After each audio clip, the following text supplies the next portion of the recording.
Talk about a comeback. He is sleep. Wow. Okay. I'm sold. I'm sold.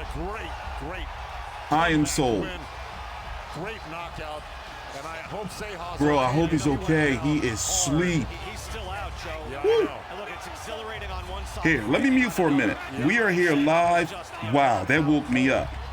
That woke me up. It's history controversy with FightMe360.com.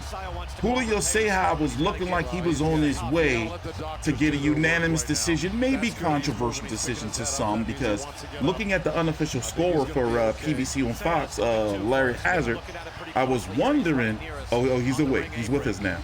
Bro. Yeah, he's gonna be hurt for a little bit. And the thing is, how did he muster that power up? Breathe more freely. There he is, much better. Wow. How did he muster that power up after having his body beaten like a drum the way it was? I thought he was going to possibly get stopped. So first round, flash knockdown by Magsayo to Ceja.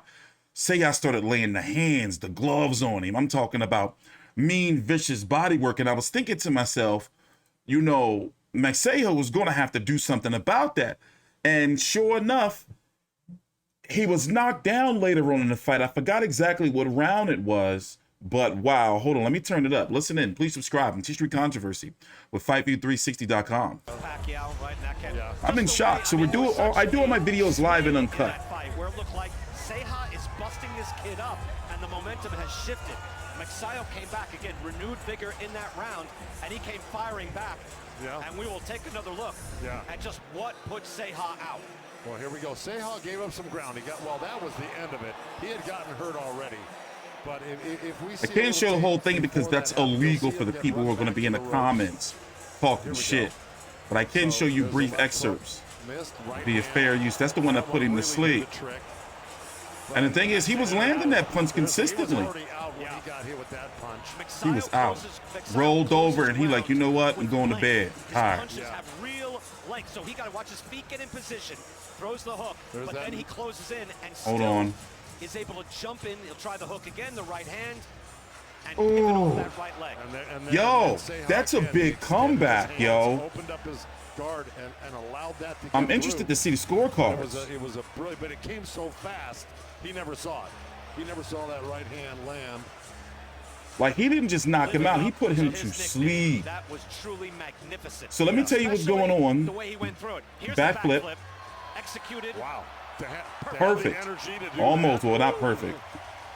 He was down. He was cut in half. You know, they're concerned about Magsayo in the corner right now. I can tell you that. We're going to go back to the ring in a moment. Ceja. Ceja just went back down. Yeah. So he was up. Really, on I hope he's okay. And just went back down. So maybe we just. So let's mute right there. Oh man, I hope he's okay. You know, sometimes when you go to sleep, you know, you wake up, you just be like, you know, let me lay down for a few more minutes. That's what I'm thinking this is. You know, hopefully he's okay. No more hitting the snooze button, buddy. It's time to get up.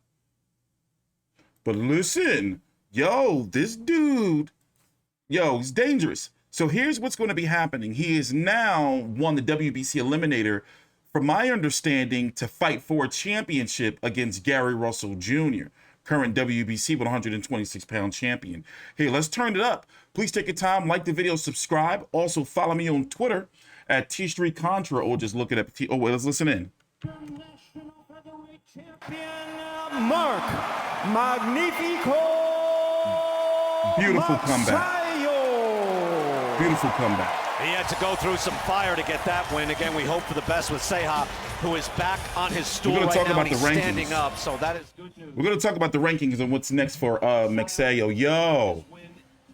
Again, Ceja looks a little better right now. We'll keep you up to date. Jimmy Lennon looked over at us. Yeah. Said, are you seeing this? We're in replays, Joe. And we want to make sure that Ceja's okay. But Jeez. The doctors are there. If he has to be wheeled out, he will. Yeah. But he looks all right as of right now. All right, We're probably not going to get a post-fight interview. Let's go back to Kate Abdo. Oh, we are. Let's listen in. No, we're not. They're not going to give us a post-fight interview, but let's go talk about it. So this is Julio Ceja, now 5-1 with 28 KOs. 28-year-old fighter. Last fight was against Brandon Figueroa when he weighed in at 126.5 pounds, 4.5 pounds over the 122-pound limit. Before that, Guillermo Rigondeaux, who just pretty much ran away from Casimero last week. Another Filipino fighter. The Filipinos are, listen, they're doing some big things between Encajas, Magsayo, Casimero. You know, and I know I'm probably missing some more. Donnie Nietes is back. So Mark Magsayo, oh wow, wait, hold on, see if they give us an interview so we can see what he has to say.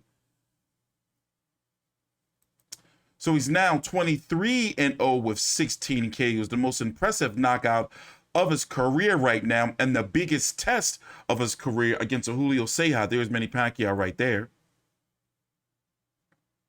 Getting ready for Yordenis Ugas. Now, what I was saying is, here's the champions at 126 pounds. You got Gary Russell Jr., WBC. As you can see, Mark Magsayo is there. Now, they were saying earlier in the week at the media events that this was to get Gary Russell Jr. Now, Ray Vargas is still dealing with an injury. I believe he was in a motorcycle accident. Something happened when he broke his leg.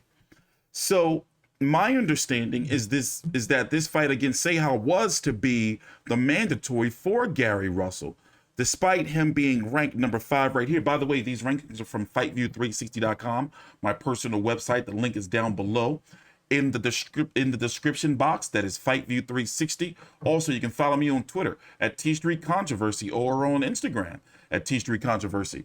So Leo Santa Cruz, he's going to have to do something with that belt.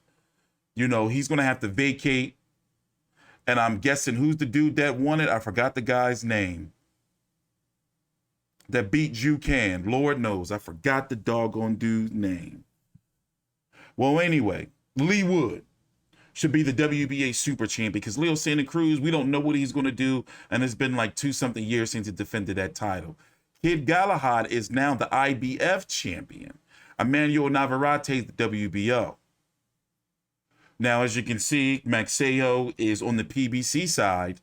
And there's a lot of guys over there he can fight, but will he get his title shot next? We don't know, especially with these little weird rumors of Gary Russell, you know, from some people on Twitter going around about him possibly moving up to fight, of all people, Amir Khan or whatever the hell is going on with that. But yo, crazy knockout by Magsayo. Shout out to him. Highly impressed, excited. Like, listen, I thought he was going to be finished and maybe not make it out of the fight. Especially after, you know, he slowed down tremendously. But what we've seen is that, like, he carried his power. So shout out to him. Meaning after being battered and being chopped down, he carried his power and was able to get a brutal knockout, put to sleep stoppage. By the way, look at Manny. Crazy. Crazy how far he's come. Please take your time out, like the video, subscribe, and teach your controversy with FightView360.